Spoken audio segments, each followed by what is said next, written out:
सारे बच्चे क्या करते हैं, बेलन का आयतन याद कर लिया और सोचते हैं कि बेलन से रिलेटेड हमारा सारा जो है क्वेश्चन बन जाएगा। पर आपको जो है फार्मूला याद होने से बस नहीं होता है, उसका यूज होना चाहिए। ठीक है, जैसे इस क्वेश्चन में है, इस क्वेश्चन में कैसे इस फार्मूले को हम यूज करेंगे। ठीक है, ध्यान से देखिएगा, ये हमको बोल रहा है आयतन में प्रतिशत वृद्धि कितनी हो रही है। तो सबसे पहले बेलन का आयतन का हम फार्मूला ही लिख लेते हैं। फार्मूला क्या होगा, पाई आर स्क्वायर एच। ठीक है, यहां पर देखिए पाई क्या है, कांस्टेंट है, तो v जो है डायरेक्टली प्रोपोर्शनल किसका होगा, आर स्क्वायर के और h के। ठीक है, तो हम रेडियस की बात कर लेते हैं। रेडियस क्या हो रहा है, देखिए यहाँ पे 30% की कमी हो रही है।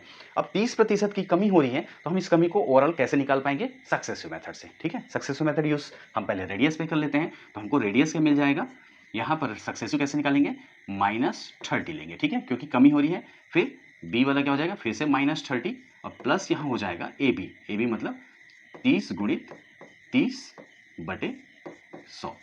सॉल्व करेंगे तो क्या हो जाएगा, 30 का -60 हो जाएगा। -60 में से आप जो है 9 घटाएंगे तो कितना हो जाएगा, -51। ठीक है, अब आ जाते हैं सेकंड पार्ट पे। ऊंचाई क्या बोल रहा है, 224% बढ़ा दी जाती है। ठीक है, अब 224% बढ़ा दी जा रही है यहां पर, और रेडियस क्या हो रहा है, 51% घट रहा है।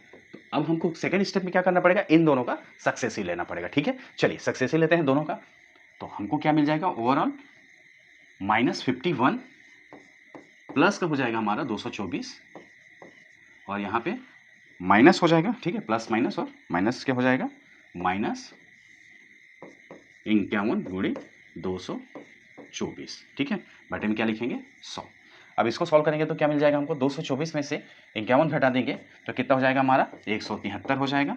सॉल्व करेंगे तो क्या हो जाएगा हमारा, 424/100। ठीक है, अब क्या करेंगे, 100 के हटाने के लिए दशमलव यहाँ पे लगा देंगे। सॉल्व करेंगे इसको तो हमारा ये आ जाएगा 58.76। ठीक है, 58.76। अब देखिए ऑप्शन इतने क्लोज हैं कि 58 दिए हैं और 59 दिए हैं। तो यहाँ पर देखिए 58.76 ये किसके करीब है, 59 के करीब है, तो हमारा 59 आंसर हो जाएगा। देखिए दोस्तों, फार्मूला पता होने के बाद भी हमको कितना कुछ इसमें कैलकुलेट करना पड़ा है। ठीक है, चलिए अगला क्वेश्चन देखिए।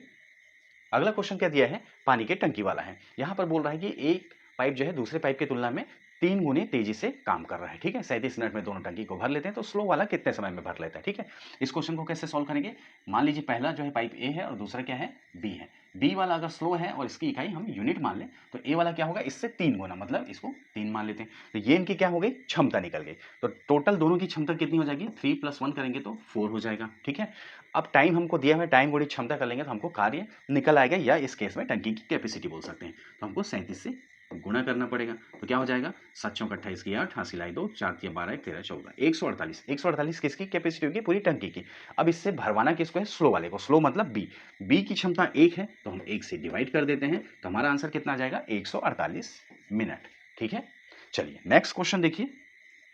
नेक्स्ट क्वेश्चन क्या दिया हुआ है, 19, 57, 81 तथा y समानुपात में है, तो y का मान ज्ञात कीजिए। ठीक है, अनुपात और समानुपात का बेसिक जो है आपको क्लियर होगा, तो इस क्वेश्चन को बहुत आसानी से बना लेंगे। ठीक है, इसको सबसे पहले देखते हैं लिखने का तरीका क्या हमारा होता है। ठीक है, इसको लिखने का तरीका होगा 19, 57, 81 और y।